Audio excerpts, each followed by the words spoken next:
E aí, tudo certo? Se você estuda para concursos de direito, já sabe, teoria do crime é a base de tudo em direito penal. É um assunto denso, eu sei, cheio de detalhezinhos, mas dominar isso aqui faz toda a diferença na hora da prova. Então a ideia hoje é simplificar, é construir junto, passo a passo, o raciocínio exato que a sua banca vai cobrar. Vamos nessa? Parece até piada, né? Um ato superintencional, um descuido que deu muito errado e um crime pequeno. À primeira vista, não tem nada a ver uma coisa com a outra. Mas para o direito penal, acredite, todos esses casos vão passar exatamente pelo mesmo filtro, pela mesma análise, para a gente descobrir se ali existe ou não um crime de verdade. E é exatamente esse o nosso plano aqui. Chega de decoreba, vamos entender a lógica, montar essa estrutura de pensamento juntos. No final, a meta é ter um mapa, um guia prático para analisar qualquer caso que a banca jogar na sua frente. Então, vamos mergulhar de cabeça nisso. Bom, para a gente começar o pé direito, tudo parte da definição. Antes de sair analisando, a gente precisa saber o que a lei chama de crime. E olha, aqui já tem uma primeira pegadinha clássica de prova.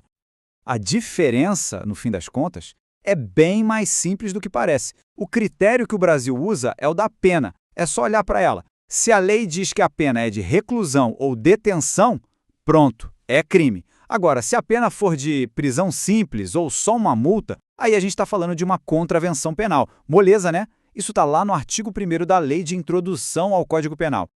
Agora vamos ao que interessa de verdade para a prova.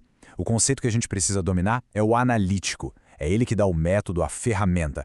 E a teoria que a gente mais usa no Brasil, que é a favorita das bancas, é a teoria tripartida. Guarda bem esse nome.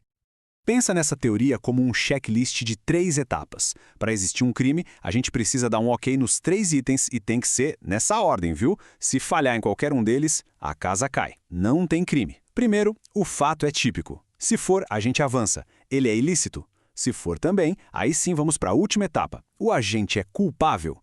É uma análise em sequência, uma vai eliminando a outra. Então vamos começar pelo primeiro degrau, que é o mais denso, o mais cheio de detalhes, o fato típico. Eu gosto de pensar nele como se fosse uma receita de bolo. Para ter o bolo, você precisa de todos os ingredientes. Se faltar a farinha ou o ovo, já não é mais aquele bolo, certo? A lógica é a mesma aqui. E quais são os ingredientes dessa nossa receita? São 4. Conduta, resultado, o nexo de causalidade, que liga um ao outro, e a tipicidade. A gente precisa checar se todos esses 4 ingredientes estão presentes para poder dizer, ok, o primeiro passo do nosso checklist foi cumprido. O primeiro ingrediente é a conduta. No Brasil, a gente segue a teoria finalista, que diz o seguinte: conduta é uma ação ou uma omissão, mas não qualquer uma. Tem que ser voluntária e ter uma finalidade, ou seja, a pessoa quis fazer aquilo. Por exemplo, um ato reflexo, tipo um espasmo, ou alguém que faz algo enquanto é sonâmbulo. Isso não é conduta por direito penal, porque falta a vontade. O próximo ingrediente é o nexo causal. Pensa nele como a ponte que liga a conduta da pessoa ao resultado final. E para saber se essa ponte existe, a gente usa um teste bem simples. A gente se pergunta, se eu tirasse a ação da pessoa da história, o resultado ainda teria acontecido do mesmo jeito? Olha esse exemplo clássico para ficar bem claro. O José coloca veneno na bebida da Maria. Ela bebe e morre.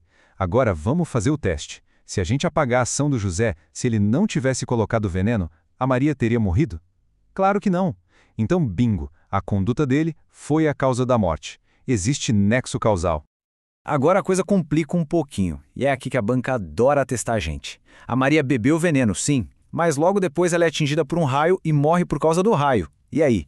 Se a gente tirar a ação do José da história, ela teria morrido? Teria, pelo raio, percebe? O veneno não teve nada a ver com o resultado morte. O nexo causal foi quebrado por um evento totalmente independente. E o nosso último ingrediente, a tipicidade. Isso aqui é um encaixe perfeito, sabe? É como pegar uma peça de quebra-cabeça. A conduta que a pessoa teve no mundo real tem que se encaixar perfeitamente na descrição que está lá no Código Penal.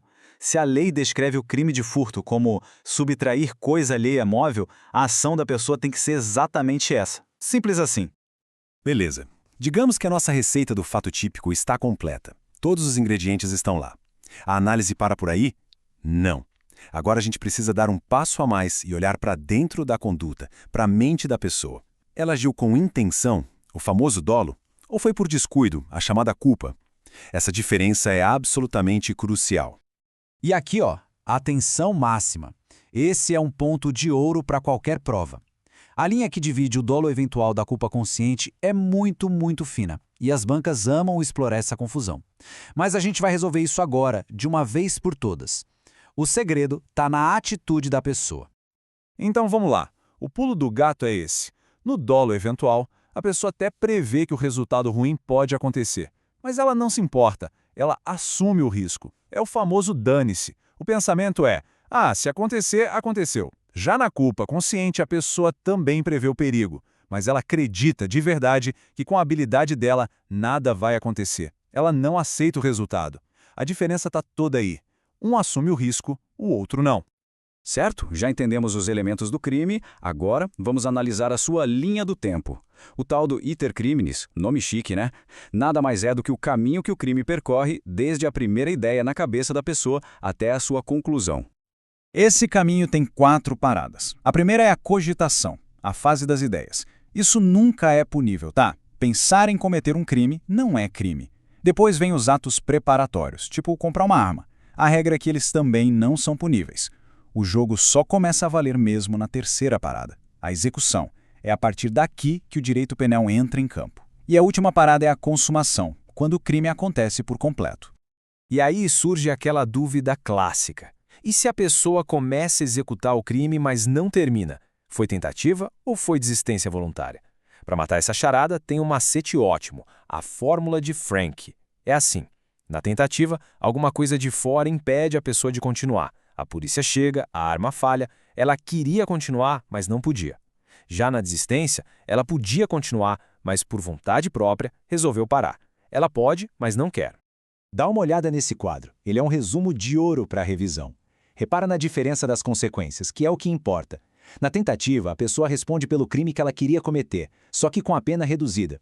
Agora, na desistência voluntária e no arrependimento eficaz, o benefício é bem maior. Ela só responde pelo que já fez. Se ela deu um tiro e a pessoa só se machucou, ela responde só pela lesão, por exemplo. E por fim, tem um arrependimento posterior, que acontece depois que o crime já se consumou e também dá direito a uma redução de pena. Muito bem, passamos pela primeira etapa do checklist, o fato típico. Isso quer dizer que já temos um crime? Calma lá, agora vamos para a segunda etapa, a ilicitude. Acontece que a lei prevê algumas situações, umas saídas de emergência, que fazem com que uma conduta, mesmo sendo típica, seja permitida. E a mais famosa de todas, que todo mundo já ouviu falar, é a legítima defesa. O texto da lei parece complicado, mas a ideia por trás é simples. O direito não espera que ninguém seja um saco de pancadas. Se uma pessoa está sofrendo uma agressão injusta, a lei permite que ela reaja para se proteger. Mas não é bagunça, não é um cheque em branco. Para a legítima defesa valer, todos esses requisitos precisam estar presentes. A agressão tem que ser injusta, tem que estar acontecendo agora ou prestes a acontecer e, o mais importante, a reação tem que ser proporcional, moderada. Se faltar um desses itens, já era. Não é mais legítima defesa. E finalmente chegamos ao último degrau da nossa escada, o terceiro item do checklist, a culpabilidade. Aqui, o foco sai do fato e vai para a pessoa. A pergunta agora é, a gente pode responsabilizar essa pessoa pelo que ela fez? Para responder isso, a gente analisa 3 coisas. Primeiro, se ela é imputável, ou seja, se é maior de 18 anos e tem saúde mental. Segundo, se ela sabia que o que estava fazendo era errado.